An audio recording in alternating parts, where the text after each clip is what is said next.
Tanong nga kita, kamusta na yung anak mo? Ang alam ko, nanganak ka doon sa unang koreksyonal na pinagdalan sa'yo, di ba? Ano nga ba pangalan niya?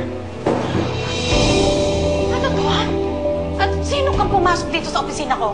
Anong kailangan mo, ha? Eh, ma'am, nagagaling po eh. Hindi na namin maawat. Ako, ang anak na yumaong si Attorney Jose Fernando Altamirano at ni Doña Valeria Altamirano. Pumunta ako dito para pigilan ang paglayan ng mamamatay tao na si Soledad Romero. Hindi ako papayag na makalabas siya sa bilangguang ito.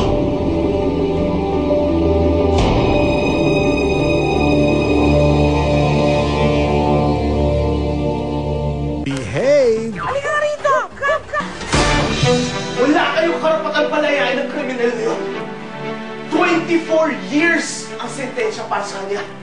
Bakit niyo siya papalayain kayo 20 years pa lang na pagdudusahan niya, ha? It's not within our control. Kung sino ang lalaya at kung sino ang hindi lalaya, Atty. Altamirano.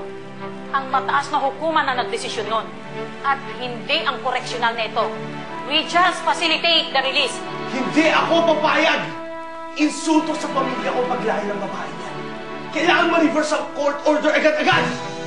Ikinalulungkot ko. Pero nakasaad sa court order ni Soledad Romero na irreversible ang pagpardon sa kanya. Kung umapela sana kayo, sana noon pa. Pero ngayon, wala na kayong magagawa. Laya na siya. Kesa ayaw nyo sa gusto nyo. Hindi pwede yan! Asan yung babae niya? Kailangan ko siyang makita. At ipamumuka ko sa kanya na isa siyang kriminal na walang lugar sa mundong ito. Ang dapat sa kanya, mabulok dito! Mabulok!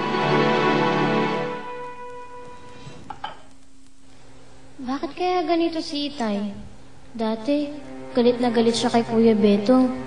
Ngayon naman, asikasong-asikaso niya. Tsaka, bakit kaya galit na siya sa amin nila Ate Rosalinda? Itay, di pa po kayo kumakain ah. Gusto niyo po iinit ko yung ulam? Kakain ako kung gusto ko.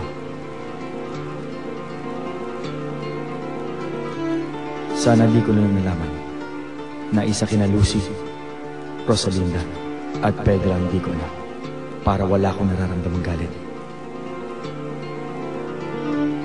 Nasasaktan ako pag napapagalitan ko sila. Pero mas nasasaktan ako kapag naalala ko ang pagtataksil ng kanyang ina. Lumabas ka na. Lumabas ka na bago kita saktahan ng demanda. Bastos ka. Wala kang galang sa batas. Lumabas ka na. Lumabas ka na!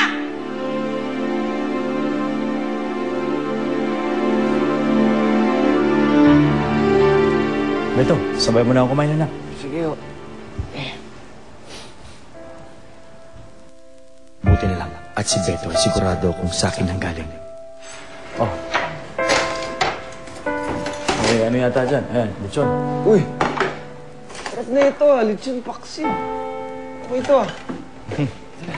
Ay! Teka tayo, yung chinelas ko pala. Huwag ka na tumayo. Pabayaan mo na si Lucy nga humarap ng sinelas mo. Lucy, hanapin mo yung sinelas ng kuya mo. Uy, Lucy, ano ba tinutunga-tunga ka mo dyan? Hanapin mo na yung sinelas ng Kuya Beto mo. Opo. Di ba sinabihan na kita? Pati si Kuya Beto mo, asikasuhin mo na rin. Dali. Opo. O sige, kumain ka lang anak ha. Sigurado. Proud siya sa kanyang anak. I know that, Valeria. You did a good job on Fernando Jose.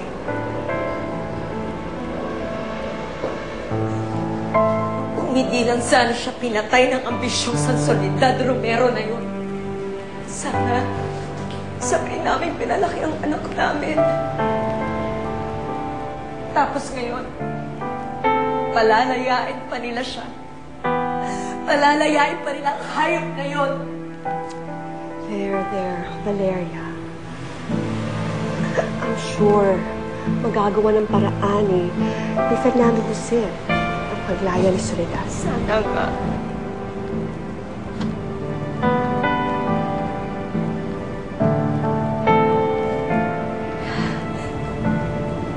Iho, kamusta ka? Bumalik na ilabas sa loob ng kulungan ng mamamatay tao na yun. Nung nakita ko siya, para akong binuhusan ng malamig na tubig. Hindi ako makagalaw at makapagsalita sa sobrang takot. Sabi nga ng mga gwardya eh. Pero alam mo, buti na rin na nagkaganon. Kasi kung nalaman niya ikaw sa solidad, baka mamaya kung ano pang nagawa nun sa'yo. Masalamat ka kay Directress na naprotektahan ka niya. Ate, Uy! Soledad. Saan na pala?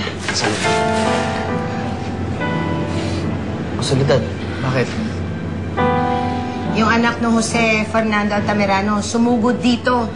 At kung ano-anong pinagsasabi. Galit na galit. At pinipigilan ng paglaya ni Soledad bukas. Buti na nga lang, hindi siya nakita. Baka mamaya sinaktan pa siya. Tarantado pala siya eh. At pinagbabanta pa ha, na kahit makalaya na, eh habulin pa rin. I'm sorry, Mama.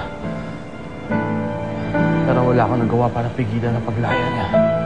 Hindi nahabol sa Court of Appeals ng TRO na sinampa ko.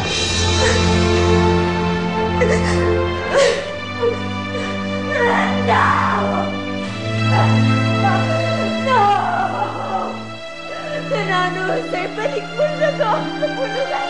Hindi ka dapat makawala. Hindi ka dapat makalag sa kulungan. Hindi ka dapat makawala. Sinagkuhan. Mamamatay tao siya. Pinatay niya ako. Bumubuan ko ng paraan. Hindi ako papayag. Hindi ako papayag. Subukan lang nilang gawin sa iyo yung Soledad. Kung hindi, ako makakaharap ng mga Altamirano na yan. Mabuti pa siguro, sundin ko na rin siya dito bukas. Para siguradong safe sa mga nagbabanta sa kanya. Hindi ako papayag na may gagalaw kay Soledad. Ako muna makakalaban nila. Mga mata pobreng mayayaman na yan.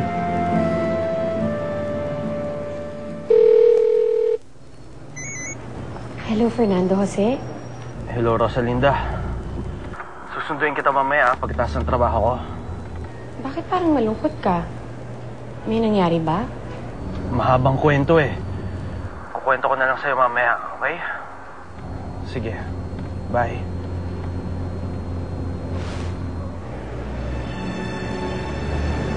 Best, bakit parang malungkot ka? Diba nga dapat maging masaya ka kasi tumawag sa'yo yung mahal mo? Tama ka, Becky. Pero nalulungkot siya eh. Kaya nalulungkot din ako. Parang may problema. Parang ang dami niyang iniisip. Ano? Naku, wala yun. Alam mo, huwag kang malungkot. Kito na lang. May sasabihin ako sa'yo para maging masaya ka. Pero... Huwag mo sabihin kay Tito Florencio na sinabi ko sa'yo, ah. Kasi secret yun, eh. Ano yun, Becky? Best, magpapapose na sa'yo si Fernando Jose. Best! Paano nalaman? Sinabi niya sa amin kahapon ni Tito Florencio.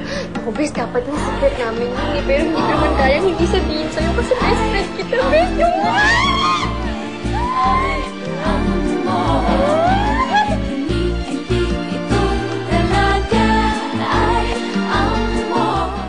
May welcome home gift si Karen mula kay Mamsi. Doon kami ni Madam Mister sa Batangas. Bakit ka nagpapasok ng mga pulubi dito sa bahay mo? Baka nakahawan ka. At syempre, meron din mula kay Ruben. Samantala, simula na ng paghihiganti ni Fatima. Slowly but surely, masira ang pagtingin ni Juana kay Luis. Pero di lang pala siyang may maitim na balak. Di pa rin ako pabor dun sa lalaking yon. Gagawin ko ang lahat para magkahiwalay sila. Adik gabi-gabi sa GMA Alababa.